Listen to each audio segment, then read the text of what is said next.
When I was in junior high, that's when I first took my shop classes. It was required. You had to take shop. You had to take what was then home ec. But they were both required for every student. Not anymore. The grade schools have ripped them out, turned them into classroms. What was the impetus with that? Because the people don't, I hate to say it this way, academia. I'm going to do it. I know I'm going to do Here it. Here it comes.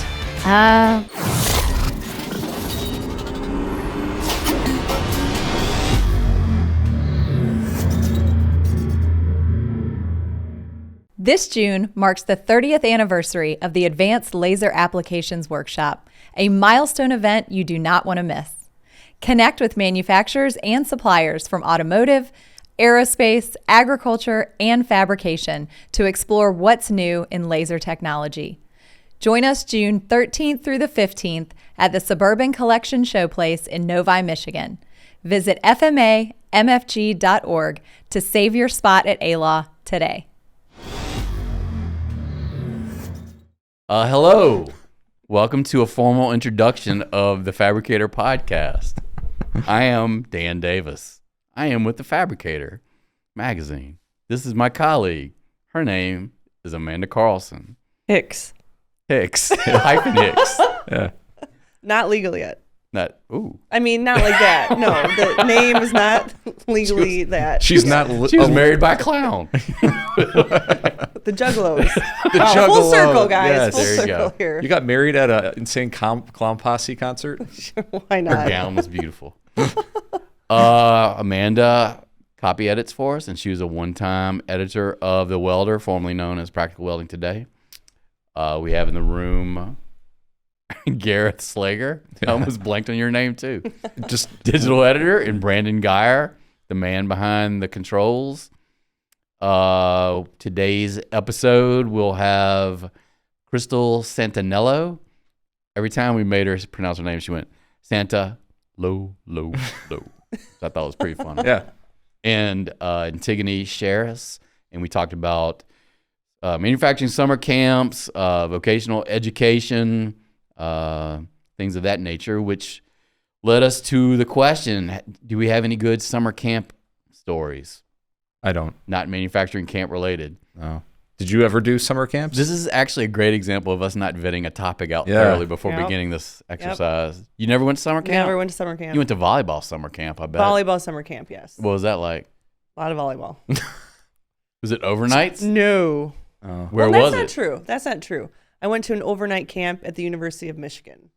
Really? For like 3 or 4 days. That's a flex. Volleyball.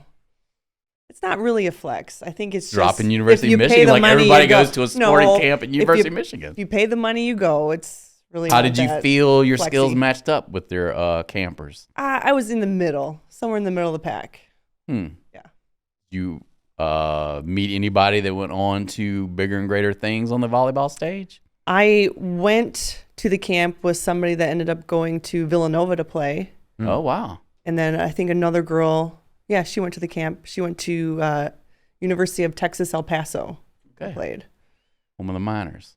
Yeah, good job. And you went to Midwestern State. Midwestern State which University. Is in Texas. It's in Texas, yes. I always have to point that out. What part of Texas? Wichita Falls. Thank you, Dan. What part of Texas is North that? Texas. Okay, gotcha. All right. Is that the Panhandle? Not quite. Oh, no. It's down below the Panhandle? It's to the right. If you're looking at... I don't do directions. You look at Texas from the space shuttle. It's to the east of the Panhandle. Okay. If you're from Texas, they've got this whole thing with their hand, and they talk about, like, anytime they talk about geography, they whip out their hand, and they're like, we're here, or we're here. I don't really know that, so I'm not going to do that, even though I'm doing it, kind of. But that's I'm like not the nanu doing thing, right? You're not doing it right. I'm not, yeah. Oh, is it that? All right. No, that's live long and prosper. Yeah. What is nanu? From Mork and Mindy? Yeah, he did something with his hand, though? Robin Williams, a graduate of Midwestern State. That's not true. Dr. Phil, kinda. I think, is a graduate. Really? Yes. Man. Yeah. Wow. Is he really? I think so. Okay. Huh. So you never did any summer camps, Dan? Nope. Went to a day camp at YMCA. Yeah, same. It was a summer of Greece. This is the best story. It was like the last day we were there. The musical or the country? The musical. Okay, gotcha. Glad you pointed that out. Although I'd go see a stage play about Greece the country. Yeah. We can't pay our debts. So That's pretty Greece good. is big. You know, it's after the camp. Everybody's kind of waiting for their parents to show up, pick them up. And so they have like open gym because they're just shooting basketball. So I'm just kind of going from side to side, shooting on one end, coming down the other. And I launch a ball roughly around free throw. And at the same time, there's a girl behind the goal who is like on a record player playing her new Grease album. And it's blaring. And they're like, you know, I wanna. And I launch a shot, and it's just nowhere near the rim. And it flies underneath the net and lands right on top of the record. You're the one I want. Nobody went, ooh. They went, Wow. So, yeah, I've hated Grease since that very moment. You've seen the movie. Yeah. I've never sat all the way through it, but I've seen, like, so many parts of it, I can, like, pull it all together. Yeah. It's not a challenge from a plot perspective to figure out. I'm surprised that, I don't know, that plot hasn't aged well, though, when you really think about it. People love it. Yeah, they do. You like Grease? Ever seen Grease 2? No. Oh, that's not good. Some not people good. love Grease 2. Pedro Pascal loves Grease 2. Really? Yeah. Huh. Like, I don't know why. It came up as an interview.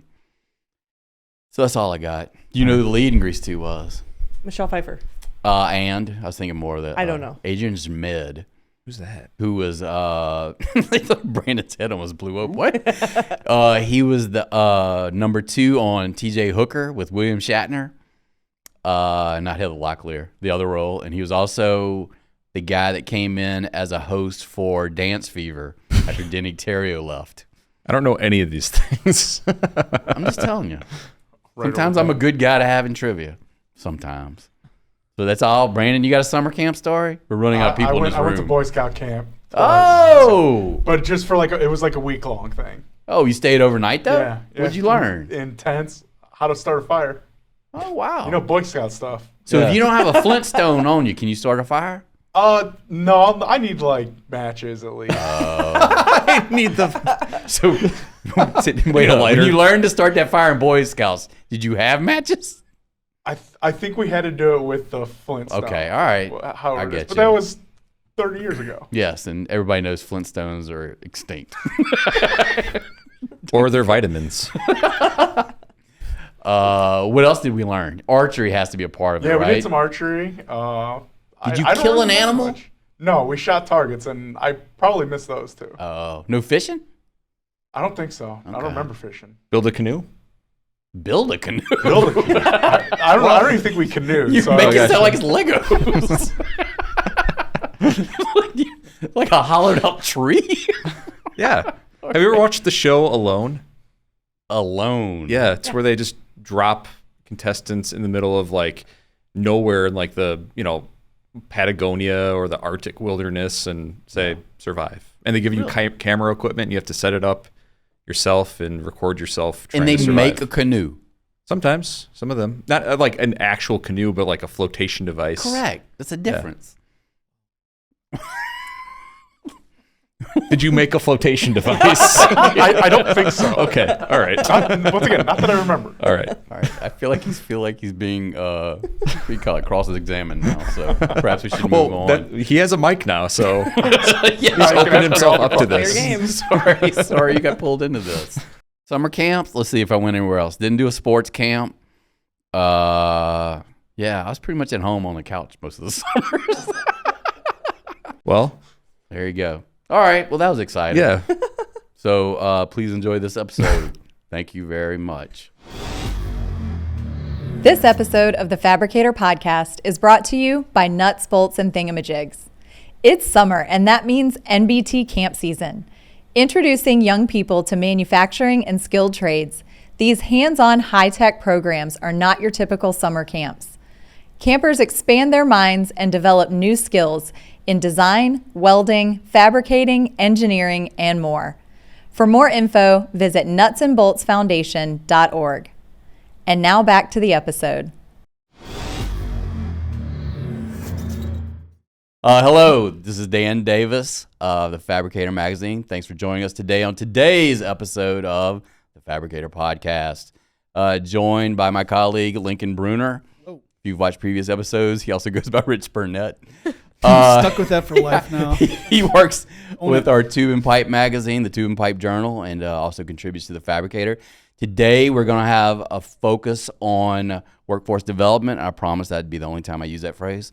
We're going to talk about working with America's future manufacturing talent. And today we're joined by, I guess it would be directly to my right, to the viewer's left. I'm not sure how that works.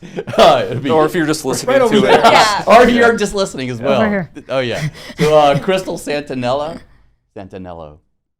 I knew I was going to. Yeah. All right. She's, go ahead and give him the title. I am an industrial technology teacher at Crystal Lake South High School. Right. High School District 155 in Northern Illinois. And we're also joined by Antigone Sharris, who I know from her work with FMA and some of the camps. But if you want to kind of delve more into what exactly your title is and your relationship with FMA. Sure. I teach over at Triton College. It's a community college in River Grove, Illinois. And I started a program called GADgET, Girls Adventuring Design, Engineering, and Technology, about maybe 13 years ago. And that was when our relationship really began with FMA under the nuts, bolts, and Thingamajigs. And then since then, I also started GLOW, Girls Learning to Weld. And then my goal is that everybody, youth, get back into building things with their hands and learn that there's a wonderful, beautiful world called manufacturing that they can be a part of. Yeah. And you do have a background you were kind of mentioning earlier. Yeah, I'm an industry person in academia. I'm not an academic. Right. That's what I always tell people as part of my intro to them, because academia is an interesting place across the board. As my other capacity on what I do on campuses is I'm the co-advisor for the Honor Society, Phi Theta Kappa. So I travel at different sites around the country for different events that we do. And honestly, the things that we're dealing with are things that are at a national level. Right. When I talk with my colleagues at other schools. So it's nothing local across the board when it comes to colleges and universities. So that's why I say I'm not an academic, I'm in academia. You pointed out something interesting. You were kind of the last graduate from Illinois. Correct. From there. I went to U of I Champaign for my undergrad, and I have a bachelor's in tech ed. So I always say my bachelor's is to be a shop teacher.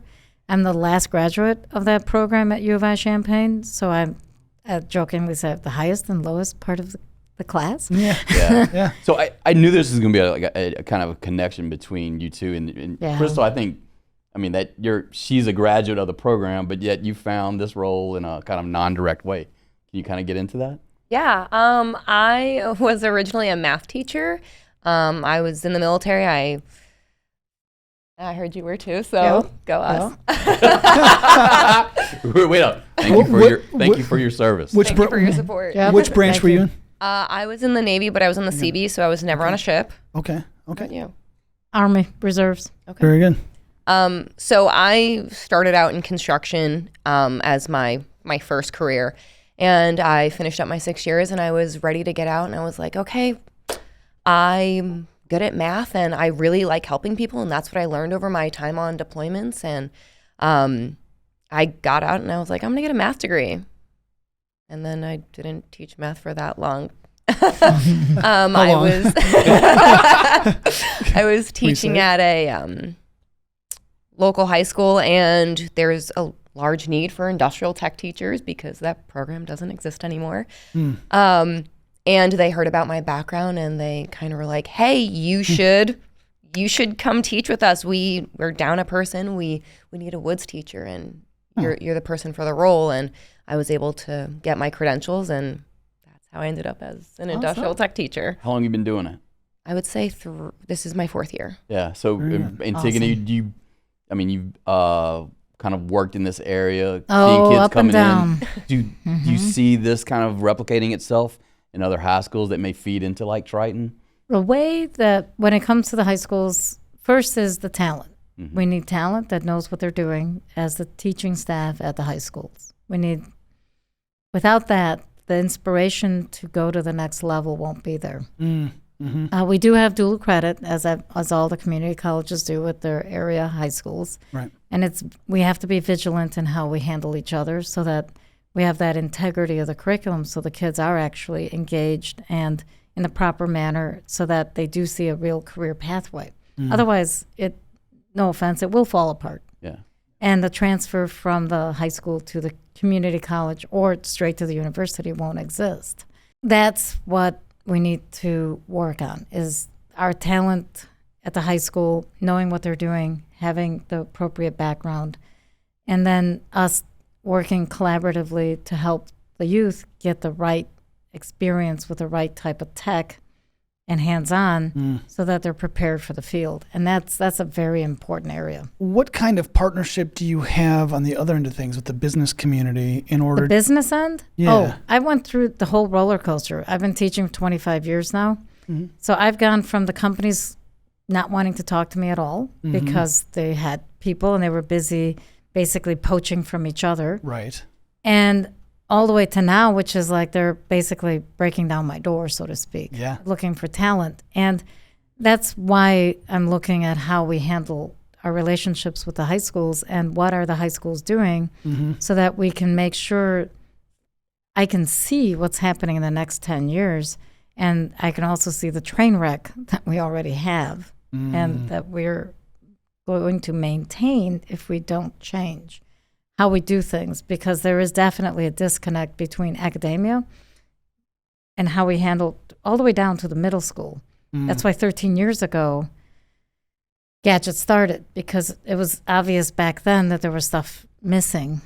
And the kids were not getting into the high schools taking the tech programs, which means we weren't going to have them anyways. And I'm a product of that. I went to Lane Tech when Lane Tech was really Lane Tech. Yeah. And I took shop classes, and my senior year I worked in the ICE program, Industrial Cooperative Ed program, and worked for Janet Kaiser at Century Metal when it was across the street from Schurz High School. Are you seeing that type of development in your program, Krystal? Right now, like, we are at full capacity for our classes, which I think is really exciting. Very exciting. Yes, this is my first year teaching dual credit for metals, so we're kind of seeing that manufacturing side where we're exploring a little more of their welding skills and the manual mill and the manual lathe. Yeah. And for the first time next year, we'll have a Metals 3 course. Oh, wow. So I'm Cool. hoping to Keep 'em busy. Yeah, I'm hoping to get them on. We have like a little baby Tormach CNC, so trying to keep them learning skills that I'm hoping will transfer out into the workforce, or what I call like the real world for them, because they may not know what they want to do yet, and we want to present this as an opportunity. Oh yeah. Correct. The biggest thing is the software. Is what I'm totally concerned about. Like G-code? No, And not, it's always changing. It's AutoCAD. Well, there's some software that's fundamental in industry that seems to be fungible at the high schools. I'm not specific to any district. I'm talking about nationally. And it's something that is a major concern. G-code, M-code, if they learn basic code, is perfect. Obviously, Master CAM, no matter what, you can't go wrong. There are all the other players, Solid CAM, whatnot. But when it comes fundamental to looking at the job market, AutoCAD is number one. Absolutely. It is ubiquitous to everybody on the freaking planet. Yes, I Yeah, love we've that been reaction. teaching Fusion 360 to our freshmen, and they love it. Yeah, but Fusion 360 isn't going to get them where they need to be. No, but it's like their freshman level course, so it's like just dipping their toe in the water, and they're like living for it. They It's need so to learn cute. actually AutoCAD. We have it. We have the license for it. It's just not at the freshman And level. that's really where the connection And for Inventor. Those are the two. Inventor. we have that too. Like, we Mission have crit- all the everything's things. free. Yeah. The Fusion 360 is nice, but at the end of the day, it's not going to get them employed. You can take a 16-year-old. This is what can happen if we do this right. You can have a 16-year-old who knows AutoCAD working remotely for a company, wherever the heck that company is. Because AutoCAD is ubiquitous, and the fact that we're coming out of COVID with all these remote jobs, the opportunities are endless. For somebody who's underage being hired for AutoCAD. Really? They can't get in the shop because of their age, Right. but they can do AutoCAD. That's pretty interesting. And that's very what's interesting. missing. That's the ticket that's missing. And That's a good idea. how are young people finding? How could a young person find this opportunity at age Well, 16, 17? Competition. I'm I'm a first robotics mentor. I have been a mentor, but volunteer most of the time for 16 years. First started even when Dean came and was seeing the same problem. He started before 16 years ago, but I've been involved for 16 years. The high school doing first competition is a huge plus. It's collaborative. It's you're working with other teams. First robotics is number one. Number two, IDEA drafting competition. That's a state of Illinois thing. First is international, but IDEA is local in the sense that it's a state of Illinois. So the IDEA drafting competition, the kids can do drafting drawings, actually do blueprints, and compete with other kids that take the same stuff. I'm a product of IDEA as well. Okay. I was not a product of First because it didn't exist when I was a kid. I probably would have been, but it didn't exist. But IDEA, I did it when I was in high school as a freshman, snot-nosed, 2 left feet kid. Didn't know jack, but my teacher was Mr. Perez, and he was very adamant that all of us do drawings a certain way, and then he selected a group of students, and I was picked, and I was like, what am I picked for? What am I doing? And he sent us off to competition, and I was like, holy cannoli, I'm actually good at something. Yeah. And that's the ticket. So if we have the kids, if they enjoy it, if they're eating it up as freshmen, picture sending them to competition. There's always athletic competitions, and I've got nothing against athletics. That's good. But there's those of us who are not athletic. What are you going to do with us? We're going to be Correct. that middle third. Verifying fact. In Rockford, where I grew up, we had a Jets competition every There year. you go. Jets is another one. Yeah, and Beast. Recreating where I- West Side Story. yeah, that's right. Only one side of it. No, we have the Sharks. No, not that kind of Jets. okay. But that was where I discovered I was good at physics. There you go. See, you were in a Jets competition, and I had sponsored Jets where I teach, and we were hosting the competitions there. We host the So I'm very familiar with IDEA like the drafting. Skills USA. Skills USA is another hands-on one. type stuff. Yeah. When you look at your students right now, Krystal, what do you see as the fundamental thing that you need to do as a teacher to sort of inculcate that or foment that enthusiasm that they have for software, for making things and building things? What do you got to do? A lot of the times they're coming in with that. We have okay. a STEM program at our middle school, which I think is super cool. But I'm learning from my kids from our surveys that they think it should be presented at a younger age. So, we host 8th grade night where all of our students come in. We go into the middle schools and we pitch our program to them. And me and the other industrial tech teachers literally come in with the stuff that we make and show them you could be making this. This is so cool. And a lot of the times that sparks interest for them. Anything you make in our class, you take home with you. Right. And that's usually a big thing, whether you're, we do casting, which is kind of a cool one for them because we have unique molds and we have the ability to make our own.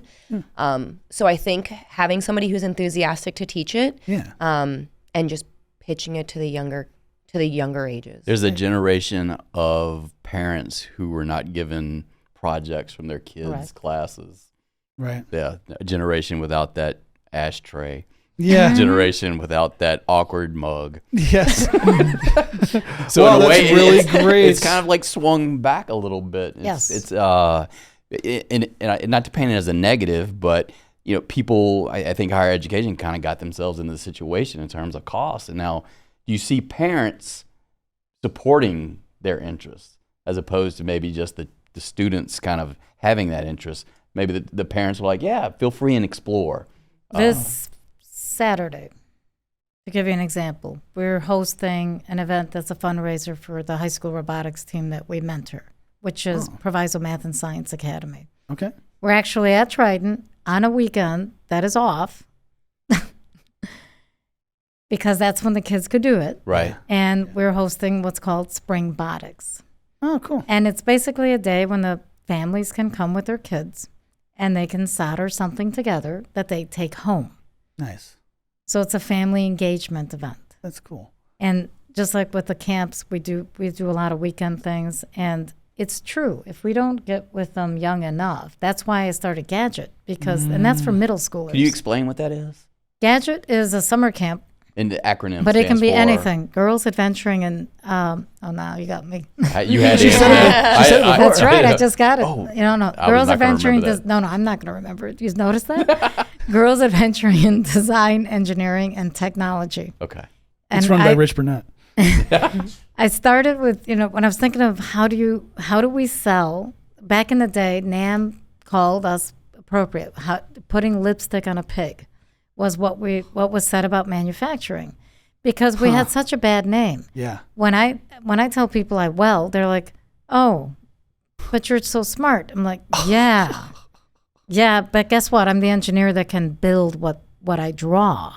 Right.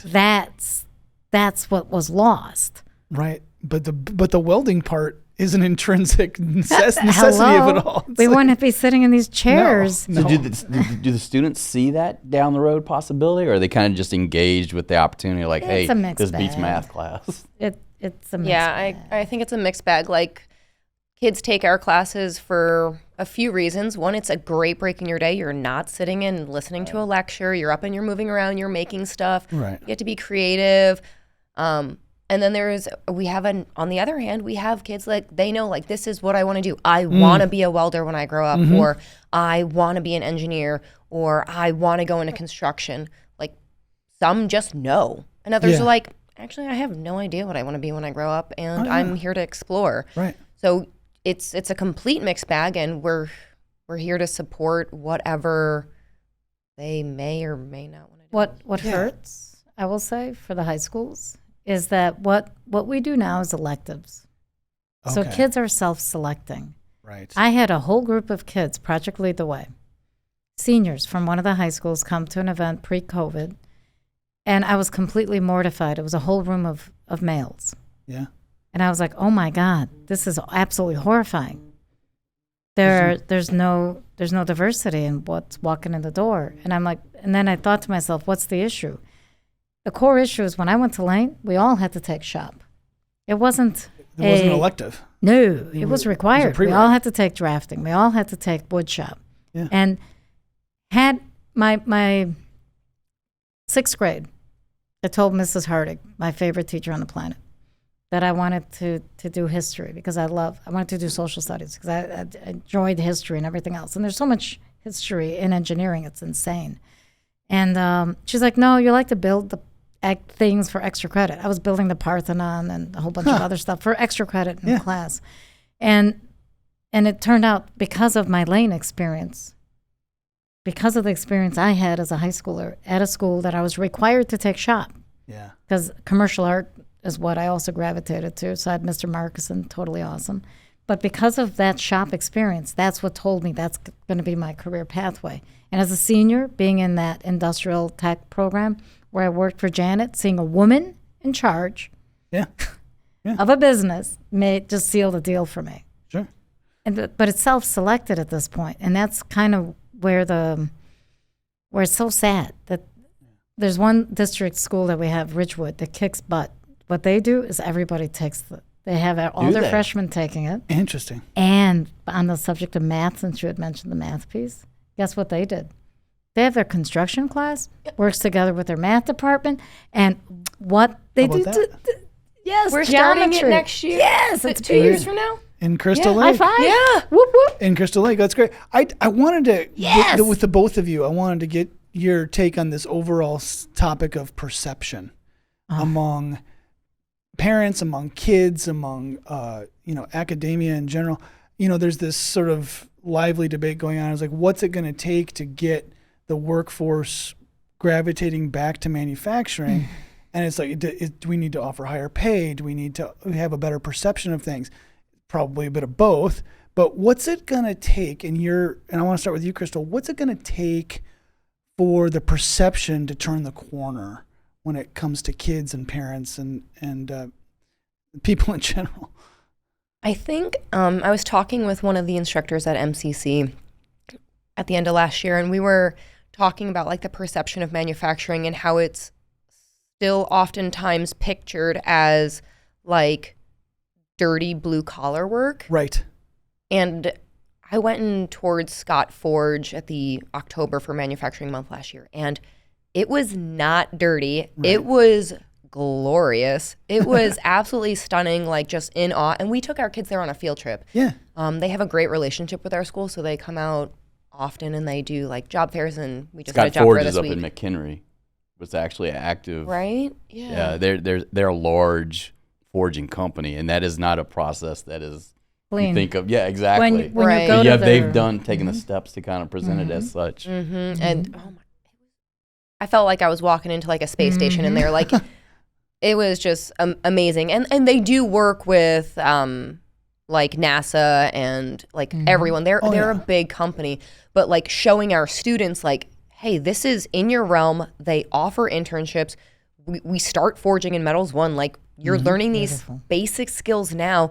Like this is manufacturing. This is manufacturing. This is what I want you to think of when you're in our class. Right. So trying to align our shop with what they have going on and sharing what that looks like in the real world right now is what we need to show. So not it just being like what our parents thought manufacturing was. Well, what it was, say maybe in the late 60s, early 70s, where perhaps a lot of shops were dirty. Oh yeah, absolutely. But the entire technology revolution has taken a hold of manufacturing as well, because it had to. And now you've got ultra clean shops.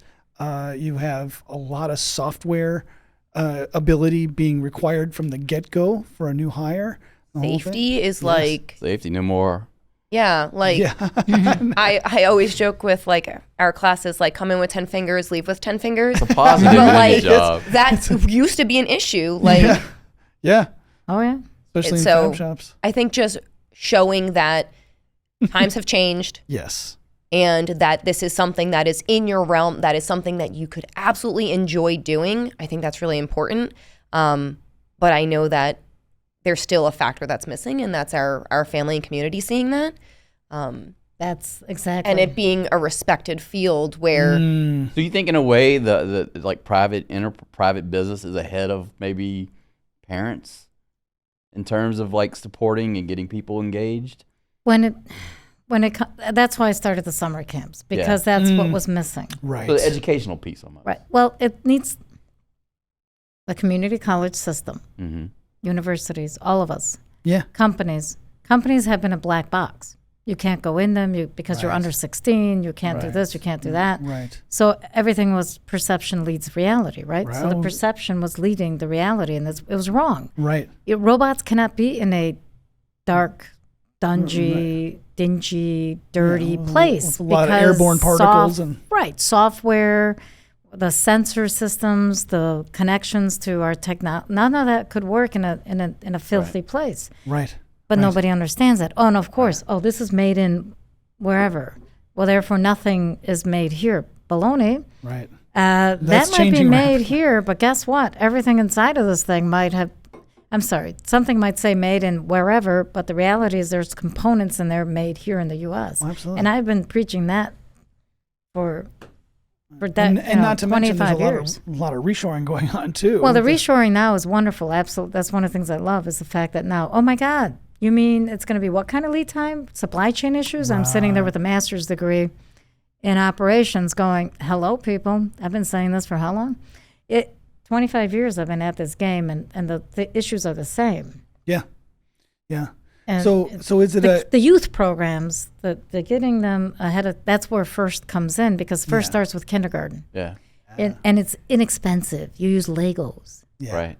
It's not, and it's like not that I'm not putting a kid on a press break and right, age but that's 6. the thing. You can go from the Legos in kindergarten to what we used to have in middle school, where they did like basic little woodshop stuff in middle school, which they ripped out. it was required when I was in junior high. That's when I first took my shop classes. It was required. You had to take shop. You had to take what was then home ec. Right. Yeah. But they were both required for every student. Yep. Not anymore. I had to take home ec. yeah, My but not wife anymore. has the same stories. Yeah, but they're gone. Yeah. The grade schools have ripped them out, turned them what- into classrooms, What was the impetus with that? because the people don't. I hate to say it this way, academia. He's going to do it. I know I'm going to do Here it it. comes. Here it comes. Let it fly. When you have and I am an educator. Gotcha. Yeah. I'm in college. You work I at Triton teach- College. Right. Well, I work at a college, but it's not about Triton College. It's not about. This is No, something. we understand. This is the whole system. Like I said, it's not about one community Right. college. Right, It's right. about. It's not even about universities. It's about the whole educational system. when the push of going to college became a push of just going to college, Right. Yeah. What was lost is, why the heck am I going to college? Yep. Right? Yep. What's the point? To me, college has always been my partner in my professional development. It has not been, I'm going to go there and figure it out. Right. No, I have a professional development plan. But I got it from high school. I got it from my tech programs. Right. That's where it happens. Well, now we're doing a rethink because the cost of a 4-year university is so high now compared to the average income of a family that people are doing a rethink about, why am I ROI? going to college? What is this going to be for? What can I make? What's the point? Yeah. Where's the ROI? Yeah. And what can I plausibly make at age 23 to start paying back what it costs to go from 18 And there's to no 22? reason to pay it back. I went all through college with no debt. Yeah. Well, Why? Because I know mine was a goofy story, but 7 years later, got my bachelor's. It was not a 4 and done and none of that. No. right. Year and a half in at U of I figured out, wait a minute, I need to reset. So I came back to my community college, of all things, Triton, and took my associates in engineering tech. But in the first month that I was here, back up here, my portfolio from Lane Tech got me an internship at a company. Because you were thinking ahead.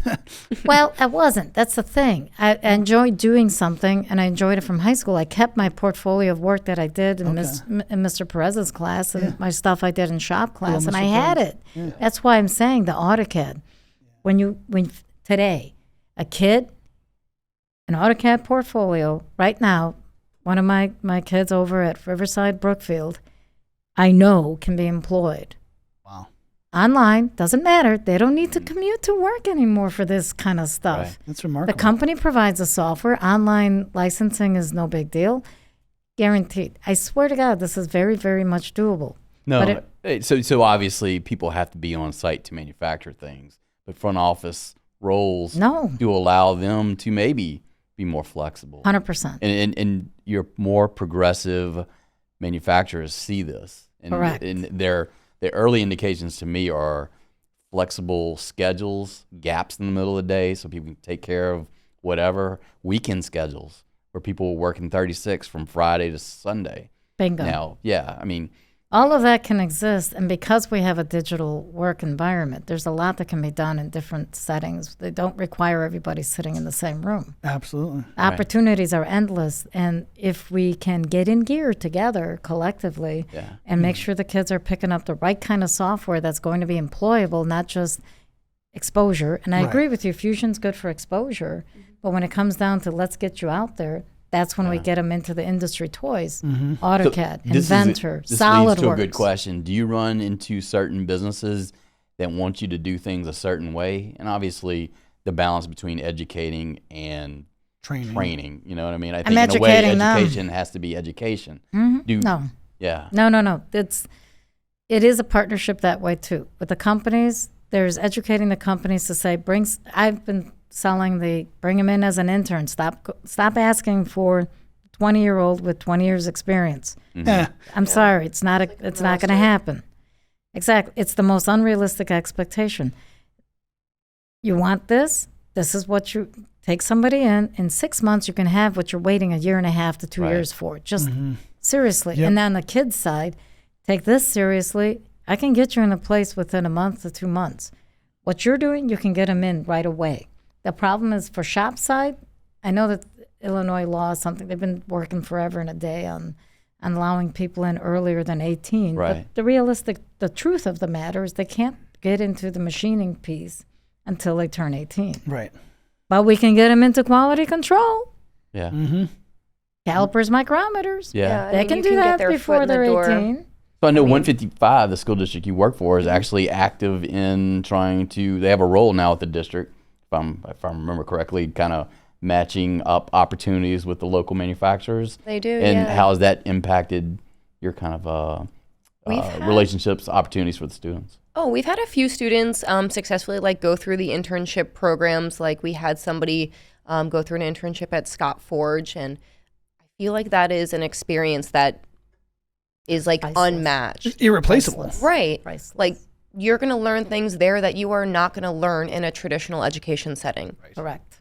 And that is going to set you apart from all of your peers when you go out into the real world, air quotes over here, to look for your dream job or what you want to do for a living. Yeah.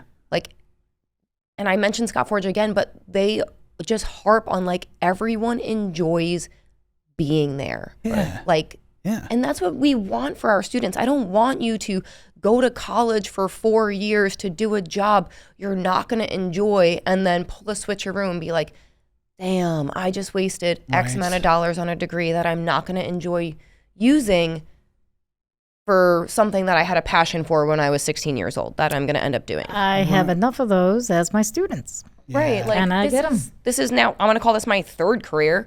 Like, I didn't know what I wanted to be, and it took me some time to figure it out. I think that's what parents need to realize. There's no linear pathway in life. You're going to go off in all different directions, no matter which education you have. No debt, some debt. It's like you're not going to find one path. The other thing in manufacturing, just so many opportunities. Oh, they're endless. Well, and with using your life as an example, right. As an example, Krystal, I mean, you spent 6 years in the Seabees. Yeah. And you got tons of experience there that you some of it you used, some of it you didn't, but there, I mean, you did something. You went and explored, and you made it, well, it sounds like an adventure. Maybe that is definitely what we'll call it. Yeah. But I mean, then you came out and maybe steered in a slightly different direction, but now you're teaching kids sort of to embrace the idea of doing the same thing, right? Like embrace the idea of exploring this, that, but this, like Dan was saying, the entire world of manufacturing that has so many opportunities out there. The opportunities are endless. I started on the shop floor as a senior, then in high school. Then I went into editing drawings. Okay. Then I went into doing custom non-standard products on the sales side, increased sales for the company I was with 20% in the process. In Chicago? Yeah, I was at LK. Okay. And they were like, what the heck are you doing? I'm Wow, like, the water fountain people, right? yes, drinking, custom. Excuse me if you're from Wisconsin. Bubblers. That's right. yeah. Water, bubblers, yeah. water coolers, drinking fountains, awesome company, excellent company to work for. And that's where I got hired in as an intern, working for Ron in engineering, just editing drawings. And then I saw an opportunity to go into their sales department, and they did custom non-standard products. And the outcome was their sales increased, and a lot of it was because I understood the engineering side. Yeah. And I was working with the guys, and I'm like, well, and whoever was calling, if you understand how things are made, then you understand how to communicate to sell them. Wow. And that's where the real money is. One of my guys right now, he's making 6 figures. Come from the shop floor, know how things are made, learn the ropes up front, get some opportunities in communicating with people and dealing with conflict and problem solving. Yeah. Problem solving. That's the biggest one we harp on. Yeah, absolutely. Can you solve the problem? And that, I mean, you're exactly right. Give them When the you get out- opportunity to fail so that they can succeed. That's what's missing. The educational system, and you're in it, so you can see it. A lot of it's turned into just testing and read a book, and there's an answer to everything. And then we come in. Procedural. Yeah, That's too what it much feels like. procedural. It's too procedural. It's great for the high schools, and I agree, it's great for statisticians and PhDs who want to just research that, but it's not real. But if you want to make things. Well, making anything, it's risk. Yeah. You know, is it going to fail? And kids have had too much scripted for them. Right. That's probably the way. Too spoon-fed, I think, is a term I'm commonly using. And I think they're starting to realize that. Like, there's now being a big push for like project-based learning. Yeah. Bingo. Oh, That's- experiential and I think that's learning, I what we think, is the need. language. Oh, yeah. You were mentioning that geometry and construction class, all project-based learning. Yeah. And I project lead the way you mentioned. Ah, Some people love it, some people don't.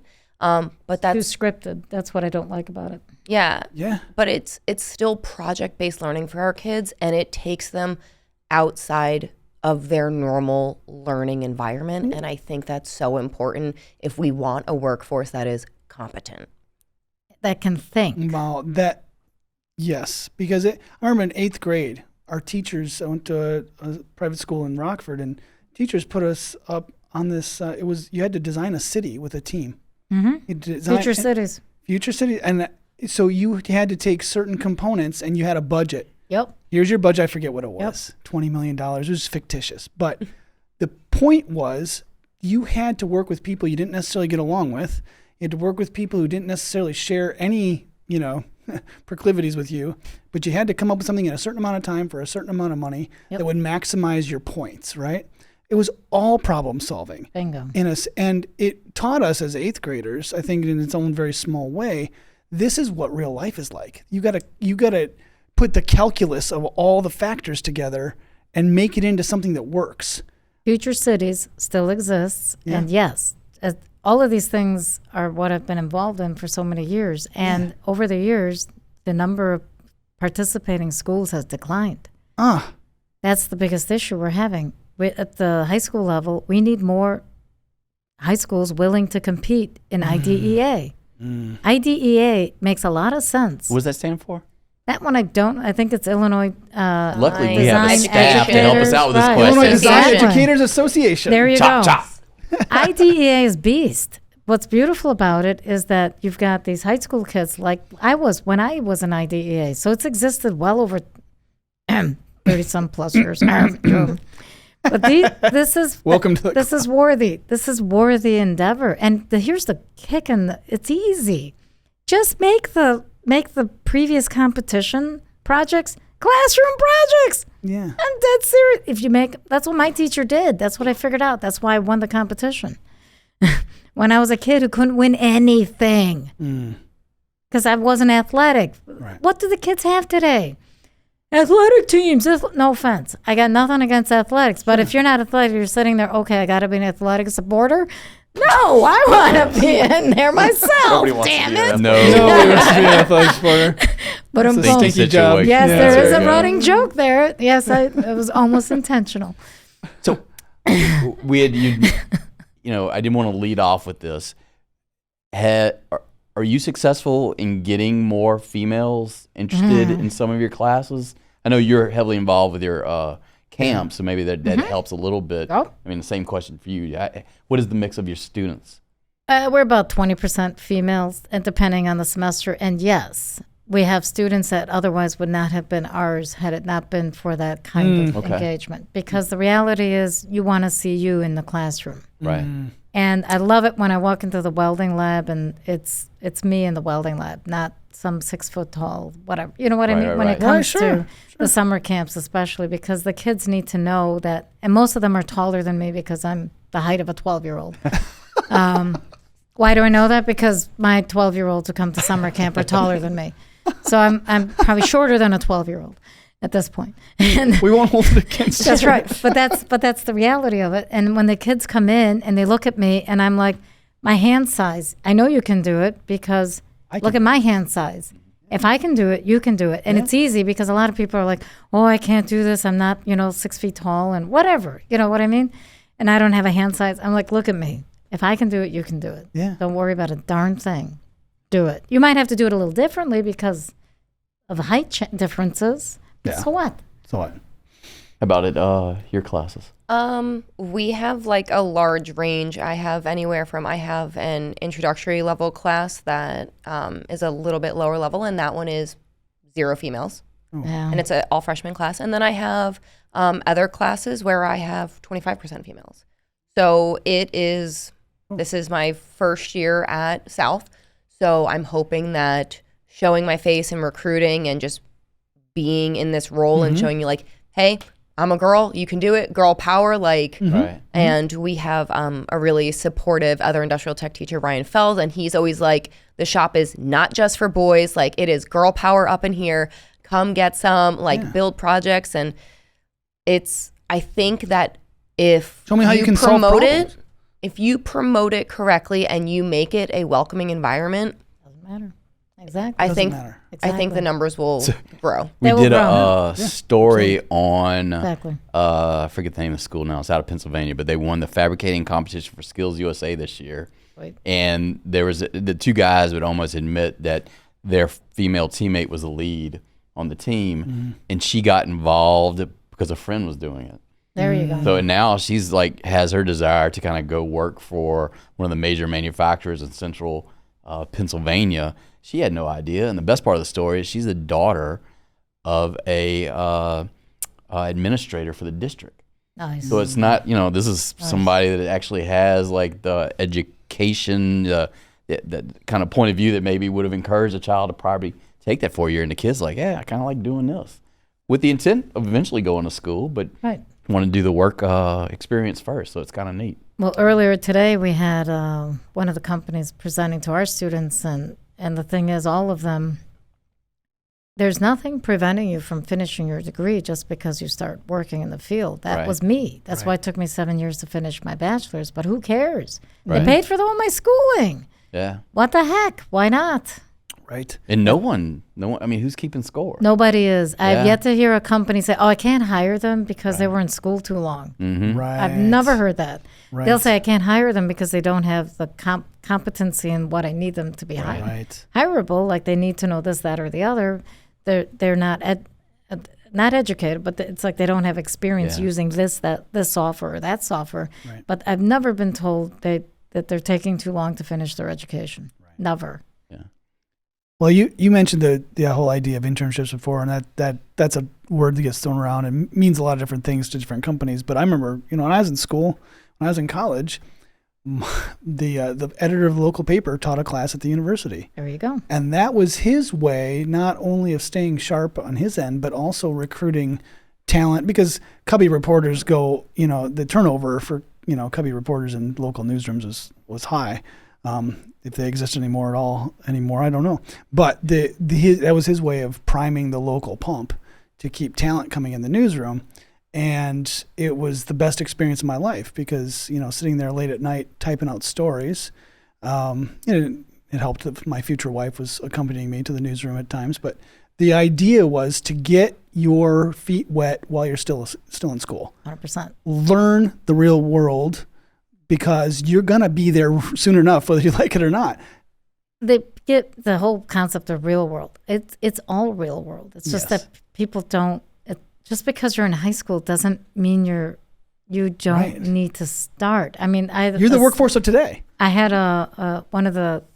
because of dual enrollment, we had one of the kids take one of the night classes who was at one of the high schools working at Popeyes. And he's like, you know what, Ms. Sharris, you keep talking about all these things and you got the unions coming in, everybody and their brother. I need to switch out. Can you help me? I'm like, well, number one, when do you turn 18? Yeah. And he's like, oh, not until such and such, because he didn't have those CAD software that I could do anything with. That's why I made the comments about Fusion, not, helping them professionally. As freshmen, it's fine. But if they're juniors and seniors, they really need to be using AutoCAD and or Inventor and or SolidWorks, just a heads up. Because then you could really do something with them. But in his case, he had neither. But at least he had calipers, micrometers. So I called, emailed one of the local companies, says, hey, what do you think? Can you take somebody who's not 18 yet? And we're talking. Okay, quality control. That's why I mentioned that. And I was like, all right, perfect. So he interviewed, go-getter, got the gig, happy as can be, happy as a clam. As a 17-year-old. Yep. Wow. That's why I say what I say, because we have an opportunity. We can help so many. And otherwise I won't be in teaching. What's the point? Yeah. Why am I there? Who cares? I'm not going to be there, just like you. We're not there for multiple choice Q&As. Why teach them how to use the table saw and whatever if you don't want them to be employed? Right. I mean, I just want you to have the skills to be successful in So I think whatever that, you choose to me, do. that's the thing. These are skills it's going to get to the point. I think it is sometimes, you can't make that call for someone to fix a piece of trim on your, near the floorboard. Stuff like that. Yeah. Or so back in the day, you learned that. That was part of your regular schooling. And that was a decent skill I think people would appreciate nowadays. Oh, my best friend Ruthie, she had to go through all the same stuff I had to go through. She's a nurse. She runs a whole wing. So what? She learned how to solve problems. Bingo. Doesn't matter what the pathway is, but I wish shop would be required. I wish drafting would be required for everybody. Well, there's something about the tactile working out of a problem that's in front of you. It's like, if you don't do it, ain't nobody going to do it. Some sort of hands-on component elective. Well, it's grouped together. It's electives. That's the problem. Yeah. Right now it's electives. So a kid who takes an AP class, like I have one. Right. She wants to do this. But the advice she's being given is, oh, you're going AP, so don't take that. Correct. That is the thing. Our district's pushing career readiness. So for us, that's not necessarily going to college. Right. That's Thank you. like, if you are going into the trades, we are here to support you. Yeah. We will get you situated. We'll get you an internship. Our college and career office is just chef's kiss. Thank you.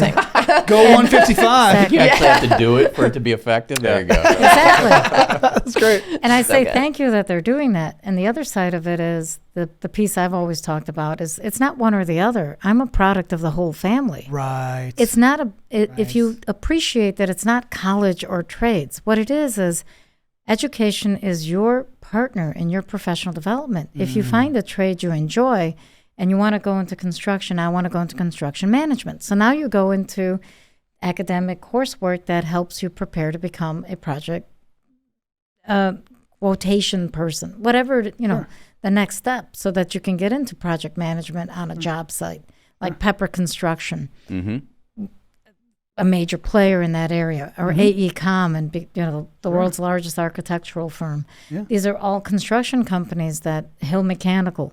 You need the as I jokingly call it, forgive me, edumacation. Yes, right. it came out of my mouth. Because to me, it is what it is. We have to appreciate our role in the individual's development. It's not about school. Nobody goes to, I've yet to find anybody outside of my 70-year-old, 80-year-olds who I think do come to class for fun to get out of the house. Right. 99.999% of the students who are in a college room are really there for career opportunities, not simply to take classes. Right. And if we can engage them in that manner, then I am always talking with my side of the house saying, look, we got to think in these terms. But if the companies, if the high schools can do what your high school is doing and take that approach, that's mission critical, because then we can start the kids out early. Like I was a 17-year-old senior in high school starting at Century Metal. Yeah. Do you think your classes kind of keep some kids engaged in their education? You mentioned earlier breaking up the day. Yeah, I mean, I can see it from a teaching standpoint, like teaching math and then teaching woods. That broke up my day for sure. Right. So I can only imagine if I have 7+ classes where I'm sitting in a chair staring at a board. Yeah, that might definitely break up my day. Right. So I mean, absolutely yes, but then our classrooms are so collaborative. Like, just because you're all working on your own project doesn't mean there's not 5 of us standing at the forge, or 2 of us at the casting bed, or a few of us working on sheet metal, or 4 of us in the welding booth. Like, it is, I don't think it's just breaking up your day. I think it's you're learning. It's a whole vibe in there, for sure. Yeah. Whole learning. Well, but it's a lot of times, you get the senioritis thing, of course, but then you've got kids who just, I hate to say it, especially with COVID, whose whole academic careers just got busted in two. My daughter, case in point, but there's a big difference between engaged and hopeful and engaged and whatever. I mean, that's the middle third. There's you can break up high schoolers in thirds. Okay. The top third, they're autonomous. They're taking care of themselves. The bottom third is a group that will have to always be supportive. They're special ed, whatever you want to call. Then there's that middle third that I was a part of, and I'm not going to do the visual for the middle third. Right. But you all can think about it. Yes. Because when I'm talking to people, I usually give the visual. We don't have to. No visual. But the reality is that middle third is who we're talking about, that can see they're just sitting there. They just need like a little bit of nurturing. Correct. And they're not book. I was track. one of them. Right. I wasn't interested in textbooks, but they were there, and that was it. But I was intensely bored in my classes. But because Lane required shop, it gave me reason to learn the other stuff. I became proficient in geometry because of my math class. Because of the building stuff I was doing in my woodshop class. Yeah. Made sense in my geometry class. Why am I building? Volume. What is pi? Let me show you physically. Yes. And that engagement, and it's so exciting that like at Ridgewood, now you guys are doing the same thing. I got to put you two together. Yeah. Ridgewood High School has been doing it. Yeah. They kick butt. I love it. I mean, it's so engaging. These kids are learning the math. Well, how many times do you hear that? Why am I learning this? Oh, God, yeah. Well, in a math classroom. Right. How many All the times? time, let me tell you. There's like a historic echo through the hall. It's a big Generations fat of waste of students. my time. Yeah, Like Your high schoolers cup. have anywhere to be. exactly. Cup you're using could not exist if math wasn't being used in practice. CAD wouldn't exist with calculus, and the running joke is you need calculus to make AutoCAD work, and then you use AutoCAD to not need calculus. Right. Say that again? Yeah. But that's the truth of it. People don't realize calculus is about tangency points in its truest nature. That's all it is. I couldn't design product correctly without having an appreciation for the math behind what it takes to build that. But at the same time, I have access to CAD software that if I understand the math just enough, which is where the geometry with construction comes in, Yeah. seriously, because that's where you build. Oh, the hippopotamus of a right triangle, as I call it, the hypotenuse. Why can't it be the same length as one of the sides? Seriously. Let's build it, and then you'll see why it You start can't hearing be. these people talk about projects like that, and it sounds like sorcery, like witchcraft. Well, yeah. You know, like Especially people the talking like putting a roof on a building. Like I don't know what's being said here, but I'm not comfortable. What is that hippopotamus What do you mean a thing? hip value? What do you mean? Yeah. Right. Nobody knows the right triangle. The square in the shop has so much math in it. Oh yeah. Yeah, like a speed square has A like 44 Swanson- different a uses or Swanson something speed crazy. square is a great tool to learn why math matters. It's like, Yeah, that thing Like- has like countless uses. It's Like crazy. Excel, using Excel to understand algebra, yeah. the Yeah. spreadsheets. There's Yeah. so many neat integrative ways to learn, but it's a project. Yeah. Well, it's good that y'all are fighting the fight. Yeah, for sure. Yeah. I think we've covered a lot of territory, and maybe we'll have y'all back for further discussion. This was a real pleasure. Thank you for your thoughts. and So, thank you for- quick plug for your camps coming up this summer. Oh yeah. Are they filled already? No, they're not. They're not in the system yet because of how Okay. the cycle Got goes. you. But we've got nationally, if you're looking for summer camp for your kids or cousins, nieces, nephews, whatever, nationally NBT has kick butt camps. So that's all over Nuts, the place. Bolts, and Thingamajigs. Yes.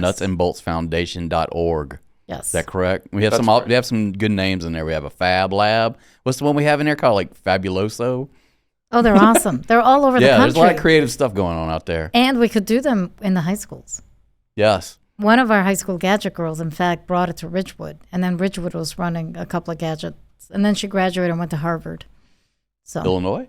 no, Okay. Harvard University. Yeah. I But love it's the so clarification. That's right. Dan, it's But it is- Fabulous. There you go. I saw it pass by as you're scrolling. Yeah, and then Cleveland, Wisconsin. there you go. There you go. And there's GADgET, and those are the things that'll sell when we think about how do we sell.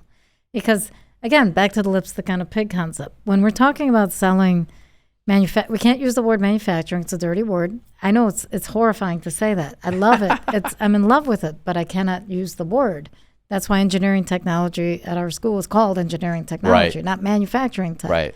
Because it is engineering. Where do you think you're going to get a job as an engineer? In manufacturing. Hello, people. Wake Yeah. up. Hello. I mean, it's such a And misunderstanding. it should be noted, just because there are some camps dedicated to girls, there Yes. are opportunity for young people Yes. who happen to be of the boy persuasion. Oh, we have fun camp is for anybody. Yeah. The art and engineering, because art is also part of my blood. Yeah. Art in engineering, and I would love to one day do a history and engineering camp. But there's a lot of fun where you can literally, like I did as a kid, build a Parthenon and talk about how was it built and the engineering behind it. There's so much art and history in what we do. It's just such fun stuff. Yeah. Yep. And so we have a fun camp, which is with the Coatings Association. We've got GADgET Glow, the typical robotics camp and whatnot. But A Yeah. lot we of could- camps in Jasper, Alabama. Yeah. There's Yeah. there's Yeah, certain it sounds like they're doing something there's right. certain geographic areas that really glommed on to this whole. Oh, some of them are opportunity. statewide. I Yeah. mean, this is really cool. It's either Bama or Mississippi. Yeah, they're statewide Yeah. camps. Never really. Yeah. But- Don't say that. Roll I'd Tide. say let's plan on a GADgET and or a Glow at your school for next summer. I think that'd be a blast. The grant's easy to apply for. I'll help you with that. That's the easy part. So what do you have going on with your program that you're excited about? So growing the program, getting more females in the shop. We run at full capacity already. Like our shops are filled. Like my poor boss is like struggling to like match up our schedule so that when our metal shop is running, our wood shop isn't running because we're kind of a shared like large area. So I am excited to build my relationships with the manufacturing world up here. And because I am new to the role, I want to always expand my knowledge, learn as much as I can. I want to deliver that ultimate metals experience for my students. Yeah. Very cool. That's awesome. If you have any questions for our guests, let me know. We have an email address that I'm going to get right this time. podcast@thefabricator.com. There you go. I knew it was going to happen. Let us know if you have any questions. We'll send it to our guests. Make sure you get an answer you're looking for, as opposed to an answer you're not looking for. I don't know what that means. So thank you to Antigone. Thank you to, I'm going to say the last thing because I want you to do this. Krystal Santaniello. Low. There you go. That was very entertaining. Thanks to Lincoln. And please remember to rate, review, wherever you might subscribe to this podcast. We'd appreciate it. And drop us a line, too, if you hate anything we've done or I've done personally. Thank you, and have a good day. Take care. The Fabricator Podcast is a production of Fabricators and Manufacturers Association, located in Elgin, Illinois. The show is hosted by Dan Davis and the staff of FMA Communications. The podcast is produced by Gareth Slager and recorded and edited with the help of Brandon Geyer. Sales support provided by Andy Flando. Additional production support by Elizabeth Gavin, Dana Weicker, Mary Diamond, Mike Owens, and me, Sarah Spring. Thank you for listening.